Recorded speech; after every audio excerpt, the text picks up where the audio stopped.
നല്ല ടേസ്റ്റോട് കൂടി ഞണ്ടിനെ എങ്ങനെ റോസ്റ്റ് ചെയ്യാം എന്നുള്ളതാണ് ഇന്നിവിടെ കാണിക്കുന്നത്. അതിനായി ഞണ്ടിനെ എടുത്തിട്ടുണ്ട്. ഞണ്ടിൻ്റെ ദശഭാഗവും കാലും എടുത്തിട്ടുണ്ട്. മെലിഞ്ഞ കാലെല്ലാം കട്ട് ചെയ്ത് കളഞ്ഞു. വണ്ണുള്ള കാലെല്ലാം നോക്കി എടുത്തിട്ടുണ്ട്. കാലോട് കൂടി റോസ്റ്റ് ചെയ്യുന്നതാണ് നല്ലത്.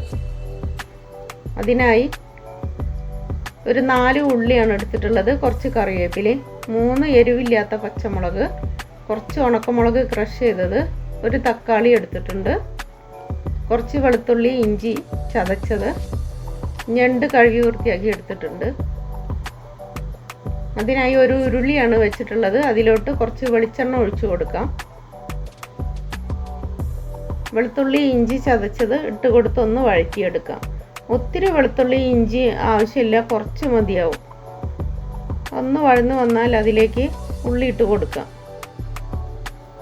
4 ഉള്ളിയാണ് എടുത്തിട്ടുള്ളത്. അതിനൊന്ന് വഴറ്റിയെടുക്കാം. ഒത്തിരി അങ്ങോട്ട് വഴന്നു പോകേണ്ട ആവശ്യമില്ല, ഒന്ന് ചെറുതായിട്ടൊന്ന് വഴന്നു വന്നാൽ മതിയാകും. അതിലേക്ക് തക്കാളി ഇട്ട് കൊടുക്കാം. അതൊന്ന് വഴറ്റിയെടുക്കാം. ഒത്തിരി പുളിയുടെ ആവശ്യമില്ല, അതുകൊണ്ട് ഒരു ചെറിയ തക്കാളി തന്നെ എടുത്തിട്ടുള്ളൂ.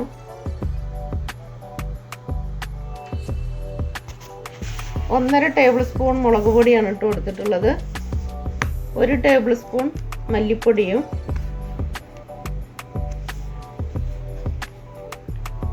1/2 ടീസ്പൂൺ ഗരം മസാല ഇട്ട് കൊടുക്കുന്നുണ്ട്. അതൊന്ന് നല്ല പോലെ മിക്സ് ചെയ്തെടുക്കാം. കുറച്ചൊന്ന് നല്ല കളറൊന്ന് മാറിയിട്ട് ഒരു ബ്രൗൺ കളറാവുന്നവർക്കും ഒന്ന് വഴറ്റി കൊടുക്കാം. അതൊന്ന് വഴന്ന് വരട്ടെ. അതിനുശേഷം അതിലോട്ട് ഞണ്ടിട്ട് കൊടുക്കാം. കുറച്ച് മഞ്ഞൾപ്പൊടിയും ആവശ്യത്തിനുള്ള ഉപ്പും ഇട്ട് കൊടുക്കാം.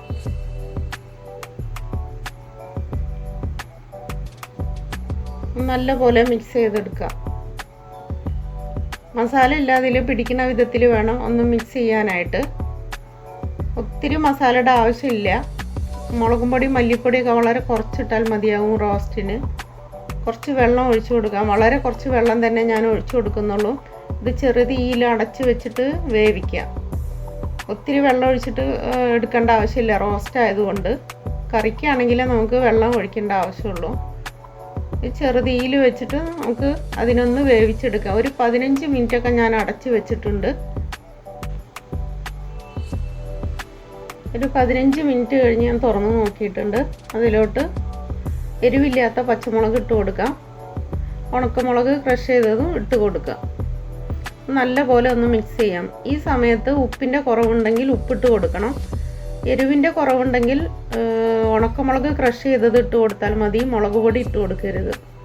നല്ല പോലെ മിക്സ് ചെയ്ത് ഒരു 5-6 മിനിറ്റും കൂടി ഞാനൊന്നും കൂടി അടച്ച് വെക്കുന്നുണ്ട്.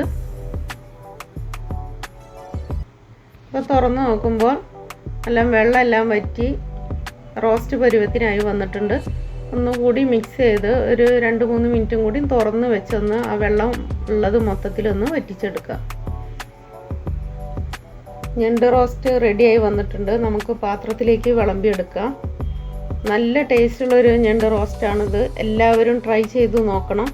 ഒത്തിരി മസാല ഒന്നും ഞണ്ട് റോസ്റ്റിൽ ചേർക്കരുത്. അങ്ങനെയാണെങ്കിൽ ഞണ്ടിൻ്റെ ആ ഒരു ടേസ്റ്റൊന്നും നമുക്ക് കഴിക്കുമ്പോൾ കിട്ടൂല. മുളകും പൊടിയും മല്ലിപ്പൊടിയൊക്കെ വളരെ കുറച്ച് ചേർക്കാൻ പാടുള്ളൂ. നല്ല ടേസ്റ്റുള്ളൊരു ഞണ്ട് റോസ്റ്റാണ്. എല്ലാവരും ട്രൈ ചെയ്ത് നോക്കണം. ഇന്നത്തെ വീഡിയോ എല്ലാവർക്കും ഇഷ്ടപ്പെട്ടെന്ന് കരുതുന്നു. ഇഷ്ടപ്പെട്ടെങ്കിൽ എല്ലാവരും ചാനലൊന്ന് സബ്സ്ക്രൈബ് ചെയ്യണേ.